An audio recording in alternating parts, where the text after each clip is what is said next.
ചില തിരക്കുകൾ കൊണ്ട് വീഡിയോ എടുക്കാതിരുന്നുകൊണ്ടാണ് ഒന്ന് വൈകിയെങ്കിൽ പോലും ഈ വിഷയത്തിൽ വീഡിയോ എടുക്കുന്നത്. അത് നമ്മുടെ മുകേഷിൻ്റെ വിഷയമാണ്. മുകേഷ് എന്ന് പറഞ്ഞാൽ നമ്മളിപ്പോൾ മെഴുക് മുകേഷ് എന്നൊക്കെ ആളുകൾ കളിയാക്കി വിളിക്കുന്ന സിനിമാ താരമായിട്ടുള്ള മുകേഷിൻ്റെ വിഷയമാണ്. ആ മുകേഷിനെ സി പി എമ്മിൻ്റെ ഔദ്യോഗിക പരിപാടികളിലൊന്നും പങ്കെടുപ്പിക്കണ്ട എന്ന് തീരുമാനിച്ചിരിക്കുന്നു. അതിൻ്റെ ഒരു നിശ്വാസത്തിലും ആശ്വാസത്തിലുമാണ് കൊല്ലത്തെ CPMൻ്റെ നേതാക്കൾ. നേരത്തെ തന്നെ ഇദ്ദേഹത്തോട് കൊല്ലം ജില്ലാ കമ്മിറ്റിയിലെ നേതാക്കളായിട്ടുള്ള നേതാക്കൾക്ക് ആർക്കും തന്നെ, അതായത് നമ്മുടെ മേഴ്സിക്കുട്ടിയമ്മക്കാണെങ്കിലും PK ഗുരുദാസനാണെങ്കിലും അത്തരത്തിൽ കൊല്ലം ജില്ലയിലെ വലിയ നേതാക്കൾക്കാണെങ്കിലും ഒക്കെ തന്നെ വലിയ താല്പര്യമുണ്ടായിരുന്നില്ല. പക്ഷേ പിണറായിക്ക് എന്തോ താല്പര്യം തോന്നി എന്നുള്ളത് കൊണ്ട് ഇനി എതിർവായിക്ക് ഈ പറയുന്ന അദ്ദേഹത്തിന് എതിർവായി എന്നും പറയാൻ ധൈര്യമില്ലാത്തതുകൊണ്ടാണ് അവർ ഈ വിഴുപ്പ് പാണ്ഡത്തെ ചുമന്നിരുന്നത്. ഇത് ഏറ്റവും വലിയ കാര്യം എന്ന് പറയുന്നത് അദ്ദേഹത്തിൻ്റെ ഒരു കേസ് നമുക്കറിയാം. അദ്ദേഹത്തിനെതിരെ ഒരു പീഡന ശ്രമത്തിൻ്റെ കേസ് എടുത്തിട്ടുണ്ട്. അപ്പോൾ ആ കേസുമായി ബന്ധപ്പെട്ട് പോലീസ് അന്വേഷിച്ച് തെളിവുകൾ കണ്ടെത്തി ഉണ്ട് എന്ന് പറഞ്ഞ് കോടതിയിൽ ഒരു റിപ്പോർട്ട് കൊടുത്തിട്ടുണ്ട്.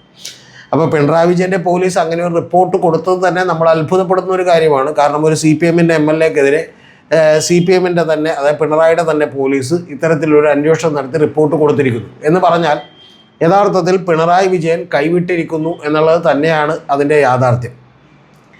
ഇനി ഇദ്ദേഹത്തെ നേരത്തേക്ക് കുറച്ച് ഇഷ്ടമായിരുന്നു എന്നുള്ളത് നമുക്കറിയാം. അതുകൊണ്ടാണ് കഴിഞ്ഞ തവണ തെരഞ്ഞെടുപ്പിൽ NK പ്രേമചന്ദ്രനെതിരെ വേറെ എത്രയോ സ്ഥാനാർത്ഥികൾ ഇവിടെ ഉണ്ടായിട്ടും ഈ MLA ആയിട്ടുള്ള മുകേഷ് തന്നെ വീണ്ടും കണ്ടുപിടിച്ചുകൊണ്ടത് മത്സരിപ്പിച്ചതൊക്കെ നിങ്ങൾക്ക് ഓർമ്മയുണ്ടാവും.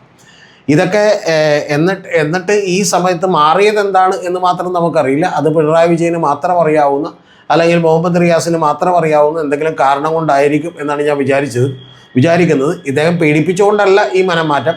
കാരണം അങ്ങനെ ആയിരുന്നുവെങ്കിൽ ഇദ്ദേഹത്തിൻ്റെ സ്വഭാവമൊക്കെ പാർട്ടിക്ക് നേരത്തെ തന്നെ അറിയാവുന്നതാണ്. കാരണം നമ്മുടെ ഇപ്പോഴത്തെ ആരോഗ്യമന്ത്രിയായിട്ടുള്ള വീണ ജോർജ് തന്നെ ഒരു ചാനലിൽ അദ്ദേഹം ജേർണലിസ്റ്റായി പ്രവർത്തിച്ചുകൊണ്ടിരിക്കുമ്പോൾ ഈ മുകേഷിൻ്റെ ആദ്യ ഭാര്യയായിട്ടുള്ള സരിത, ഒരു മികച്ച നടിയായിരുന്നു.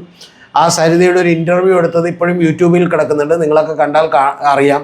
ഒരു 30 മിനിറ്റുള്ള, ഏതാണ്ട് 25-30 മിനിറ്റുള്ള ഇൻ്റർവ്യൂവിൽ തന്നെ സരിത ഇദ്ദേഹത്തിൻ്റെ മോശം സ്വഭാവങ്ങളെക്കുറിച്ചൊക്കെ തന്നെ കൃത്യമായി തുറന്നു പറയുന്നുണ്ട്. ആ തുറന്നു പറയുന്നതൊക്കെ കേട്ട് വളരെ അനുഭാവപൂർണ്ണമായിട്ട് അതിനെ കേട്ടുകൊണ്ടാണ് അന്ന് വീണ ജോർജ് ആ ഇൻ്റർവ്യൂ അവസാനിപ്പിക്കുന്നത്. ഇവരോടുള്ള ഐക്യദാർഢ്യമൊക്കെ പ്രഖ്യാപിച്ചുകൊണ്ടാണ് ഇൻ്റർവ്യൂ അവസാനിപ്പിക്കുന്നത്. പക്ഷേ പാർട്ടി പറഞ്ഞാൽ പിന്നെ അനുസരിക്കുകയല്ലാതെ വേറെ വഴിയൊന്നും ഇല്ലാത്തതുകൊണ്ട് പാർട്ടി മുകേഷിനെ MLA ആക്കി നിർത്തി മത്സരിപ്പിച്ചു. അവിടെ കൊല്ലത്തുള്ള ജനങ്ങളൊക്കെ വോട്ട് ചെയ്തു, അതുകൊണ്ട് ജയിപ്പിച്ചു. ജയിപ്പിച്ചു എന്ന് മാത്രമല്ല, രണ്ടാം തവണ അദ്ദേഹത്തിന് അവസരം കൊടുത്തു, ജയിപ്പിച്ചു. പിന്നെ വീണ്ടും നമുക്കറിയാമല്ലോ, NK പ്രേമചന്ദ്രൻ എന്ന് പറയുന്ന ഇന്ത്യയിൽ തന്നെ അറിയപ്പെടുന്ന ഏറ്റവും മികച്ച ഒരു പാർലമെൻറ്റേറിയനെതിരെ മറ്റൊരു സ്ഥാനാർത്ഥിയെയും കൊല്ലത്ത് കിട്ടാത്തത് കൊണ്ട് ഉടൻ തന്നെ മുകേഷിനെയാണ് പാർലമെൻറ്റിലേക്ക് മത്സരിപ്പിച്ചും. പിന്നെ ജനങ്ങൾക്ക് കുറച്ചും കൂടി വെളിവ് വന്നതുകൊണ്ട് ജനങ്ങൾ മുകേഷിനെ വളരെ ഗംഭീരമായിട്ടുള്ള മാർജിനിൽ തോൽപ്പിച്ചു. അപ്പോൾ ആ തോൽപ്പിച്ചതിന് ശേഷം ഇപ്പോൾ കൈവിടാൻ എന്താണ് വഴി എന്നറിയില്ല. പക്ഷേ മുകേഷിൻ്റെ അവസ്ഥ വളരെ പരിതാപകരമാണ്. കാരണം മുകേഷ് ഇപ്പോൾ പാർട്ടി ഓഫീസിൽ പോലും കയറാൻ പറ്റുന്നില്ല എന്നാണ് ഞാൻ അറിയുന്നത്. കൂടാതെ പാർട്ടിയുടെ ഒരു പരിപാടികളിലും ഇദ്ദേഹത്തിൻ്റെ ഫോട്ടോയോ ഫ്ലെക്സോ ഒരു തരത്തിലുള്ള കാര്യമോ വെക്കേണ്ട, പേര് പോലും വെക്കേണ്ട എന്നാണ് പറഞ്ഞേക്കുന്നത്. പകരം ഗവൺമെൻറ് ഔദ്യോഗിക പരിപാടികളിൽ ഒരു MLA എന്നുള്ള നിലക്ക് അധ്യക്ഷനാകാം, അല്ലെങ്കിൽ ആശംസാ പ്രസംഗികനാകാം. അങ്ങനെ പല പ്രോട്ടോക്കോൾ അനുസരിച്ചുള്ള പരിപാടികളിൽ ഇദ്ദേഹത്തിന് പങ്കെടുക്കാം. MLA ആയിട്ട് അദ്ദേഹത്തിനെ ബോർഡ് വെച്ച് നടക്കാം. വേറെ ബുദ്ധിമുട്ടൊന്നും ഉണ്ടാവില്ല. പിന്നെ മുകേഷിനും ഇത് വലിയ പ്രശ്നമാവില്ല എന്നാണ് ഞാൻ വിചാരിക്കുന്നത്. കാരണം 2 തവണ അദ്ദേഹം മത്സരിച്ച് ജയിച്ചതുകൊണ്ട് ഇനി 3ാമത്തെ തവണ സീറ്റ് കൊടുക്കുന്നില്ല എന്നൊരു കാരണം പാർട്ടിക്ക് പറയാം. പാർട്ടിയുടെ പുതിയ നിയമമാണത്. പക്ഷേ ഇനി അതല്ലെങ്കിൽ പോലും പാർട്ടി എന്താണെങ്കിലും സീറ്റ് കൊടുക്കണ്ട എന്ന് തീരുമാനിച്ചിരിക്കുന്നു എന്നുകൂടിയാണ് എനിക്കറിയാൻ കഴിയുന്നത്. കൊല്ലം ജില്ലയിൽ ഒരു നേതാവുമായിട്ട് സംസാരിച്ചപ്പോൾ അറിയാൻ കഴിഞ്ഞത് അവർക്ക് വലിയ ആശ്വാസമായി നേതാക്കന്മാർക്കൊക്കെ തന്നെ. കാരണം ഇനിയും ഇദ്ദേഹത്തെ ചുമക്കണ്ടല്ലോ എന്നാണ് അവർ പറയുന്നത്. അപ്പോൾ ഒരു MLA എന്നുള്ള നിലയ്ക്ക് ഏതാണ്ട് ഇനി ഒരു കൊല്ലവും 12 മാസവും 13 മാസവുമുള്ള, അല്ലെങ്കിൽ 15 മാസത്തിൽ താഴെയുള്ള ഒരു പ്രവർത്തനം കഴിഞ്ഞാൽ ഈ പറയുന്ന സിനിമാ ലോകത്തേക്ക് മുകേഷിന് തിരിച്ചു പോകാം.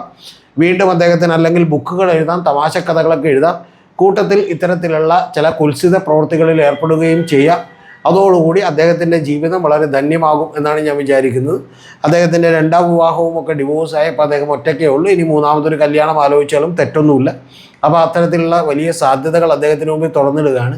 എന്താണെങ്കിലും ഇദ്ദേഹത്തിന് ഒരു MLA എന്നുള്ള നിലക്ക് എത്രത്തോളം നന്നായിരുന്നു എന്നുള്ളത് കൊല്ലത്തോടുകാർക്ക് ചോദിച്ചാൽ മനസ്സിലാവും. ഇനി ഇദ്ദേഹത്തിന് പകരം ആര് എന്നുള്ളതാണ് എന്നെ ചിന്തിപ്പിക്കുന്ന ഒരു കാര്യം. അതിന് വേണമെങ്കിൽ ചിന്താചുറവുമായിരിക്കുമോ അല്ലെങ്കിൽ മറ്റാരെങ്കിലും ആയിരിക്കുമോ എന്നുള്ള കാര്യത്തിലേക്ക് സംശയമുണ്ട്. അപ്പോൾ അത്തരത്തിൽ എന്താണെങ്കിലും ശരി, ഇത്തരത്തിലുള്ള നിരവധി വിഷയങ്ങൾ കൊല്ലത്ത് സംഭവിച്ചു കൊണ്ടിരിക്കുന്നു. CPM അനുദിനം മാറിക്കൊണ്ടിരിക്കുന്നു. എന്താണെങ്കിലും മുകേഷെ കൈവിട്ടിരിക്കുന്നു. പക്ഷേ AMMയെയും മോഹൻലാലിനെയും ഒന്നും കൈവിടാൻ CPM തയ്യാറല്ല. പക്ഷേ മുകേഷെ മാത്രം കൈവിട്ടത് എന്തുകൊണ്ടാണെന്നും എനിക്ക് മനസ്സിലാവുന്നില്ല. എന്താണെങ്കിലും പിണറായിക്ക് മാത്രം അറിയാവുന്ന, അല്ലെങ്കിൽ മുഹമ്മദ് റിയാസിന് മാത്രം അറിയാവുന്ന കാരണങ്ങൾ കൊണ്ടിട്ടായിരിക്കും ഈ പറയുന്ന മുകേഷെ കൈവിട്ടിട്ടുണ്ടാവുക. മുകേഷ് ഇനി കേസ് നേരിടേണ്ടി വരും. അതിൽ ശിക്ഷിക്കപ്പെട്ടാൽ വലിയ കഷ്ടകാലമായിരിക്കും. ശിക്ഷിക്കപ്പെടാനുള്ള സാധ്യതയൊക്കെ വളരെ കുറവാണ്. പക്ഷെ എന്താണെങ്കിലും പിണറായിയുടെ പോലീസ് തന്നെ ഇദ്ദേഹത്തിൻ്റെ കുറ്റം ചെയ്തുവെന്ന് കണ്ടെത്തി കോടതിയിൽ റിപ്പോർട്ട് കൊടുത്ത സ്ഥിതിക്കെങ്കിലും ഒരു ധാർമ്മികമായി ഇദ്ദേഹത്തെ ചുമക്കേണ്ട, വീണ്ടും പാർട്ടി പരിപാടികളിൽ പങ്കെടുപ്പിക്കേണ്ട എന്നുള്ള ആ തീരുമാനമെങ്കിലും എടുത്ത പിണറായി വിജയന് എൻ്റെ അഭിവാദ്യങ്ങൾ. അവിടെയുള്ള സഹാക്കൾക്കും വലിയ സന്തോഷമായിരിക്കുമെന്ന് ഞാൻ വിചാരിക്കുന്നു. അവർക്കും എൻ്റെ അഭിനന്ദനങ്ങൾ ഈ തീരുമാനമെടുത്തതിൽ.